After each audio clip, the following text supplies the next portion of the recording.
আমরা যখন অনেক সময় ধরে মেশিনের সেলাই কাজ করি তখন মাঝে মাঝে ববিনের এই কেসটা থেকে সুতাটা বেরিয়ে চলে আসে। তখন আমরা কি করব, ছোট্ট একটা কাগজের টুকরো আমরা প্রথম এই শেপে কেটে নেব, যাতে এটার ভিতরে সেট হয়। এরকম শেপে আমরা প্রথম কেটে নেব। কেটে নিয়ে মাঝখানে একটা গোল করে ছিদ্র করব।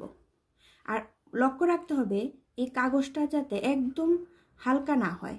আমরা যে খাতা থাকে, খাতার যে মলটের কাগজটা থাকে, এই কাগজটা দিয়ে আমরা কাটব। আর এই কাগজটা কেটে এটার মাঝখানে সুতাটা আমরা ঢুকিয়ে নেব।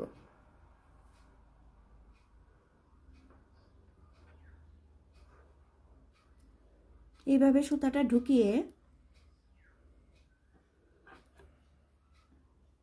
এইভাবে আমরা ধরব। ভালো করে লক্ষ্য করে দেখো, সুতাটা সামনের দিকে বেরিয়ে আসছে। এইভাবে রেখে আমরা ববিনের যে কেসটা আছে এটার মধ্যে সেট করে দেব। তখন সুতাটা আর আমরা যতক্ষণ ববিনের সুতা থাকবে আমরা সেলাই করব, সুতাটা আর ববিনের কেস থেকে বেরোবে না।